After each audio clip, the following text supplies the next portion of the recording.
স্বপ্ন ছিল শৈশব থেকেই, লক্ষ্য ছিল লাল সবুজের পতাকাকে বুকে ধারণ করা। অবশেষে পূরণ হয়েছে আজন্ম লালিত ইচ্ছা।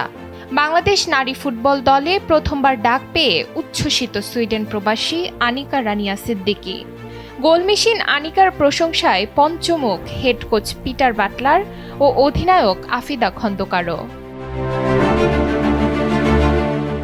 এশিয়ান কাপে স্কোয়াডে জায়গা পেতে গত ২৬ জানুয়ারি থেকেই জাতীয় দলের ট্রায়ালে যোগ দেন আনিকা।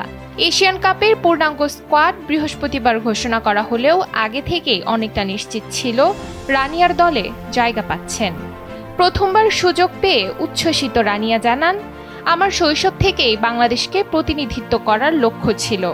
জাতীয় দলে নাম লেখাতে পেরে সত্যিই আমি খুশি। শুধু আনন্দই নয়, কোচ পিটার বাটলারের আস্থাও কুড়িয়েছেন ২০ বছর বয়সী এই তরুণী। সংবাদ সম্মেলনে কোচ পিটার বাটলার অভিহিত করেছেন ভবিষ্যতের এক বড় আবিষ্কার হিসেবে। তিনি জানান, আমরা রানিয়ার ভিডিও দেখেছি, অনুশীলন পর্যবেক্ষণ করেছি। আমার চোখে সে সত্যিই সম্ভাবনাময়। ভবিষ্যতের জন্য সে দলের একটি দারুণ সংযোজন হতে পারে। জাপানে জন্ম নেওয়া মাতসুশিমা সুমাইয়ার পর দ্বিতীয় প্রবাসী নারী ফুটবলার হিসেবে বাংলাদেশের জার্সিতে মাঠে নামার অপেক্ষায় আনিকা।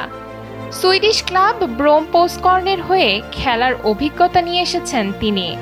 ইউরোপিয়ান ফুটবলের সেই ধার এবার তিনি দেখাতে চান এশিয়ান কাপের মঞ্চে।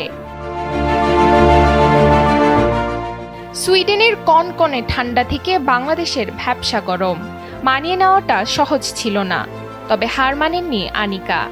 সতীর্থ আফিদা, রিপা আর রুকনাদের সাথে অল্প দিনেই গড়ে তুলেছেন দারুণ সখ্যতা। অধিনায়ক আফিদার চোখেও আনিকা এখন দলের অন্যতম ভরসা। সামনে কঠিন চ্যালেঞ্জ।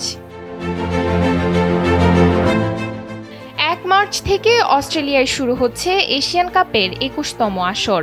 গ্রুপ পর্বে বাংলাদেশের প্রতিপক্ষ ৯ বারের চ্যাম্পিয়ন চীন এবং শক্তিশালী উত্তর কোরিয়া ও উজবেকিস্তান। অস্ট্রেলিয়ার ভ্যালেন্টাইন স্পোর্টস পার্কে কন্ডিশনিং ক্যাম্প আর প্রীতি ম্যাচ খেলে নিজেদের ঝালিয়ে নেবে বাংলাদেশ। পাশাপাশি বিশেষ নজর থাকবে সুইডেন থেকে আসা এই গোল মেশিনের দিকেও। ডেস্ক রিপোর্ট, সময়ের আলো।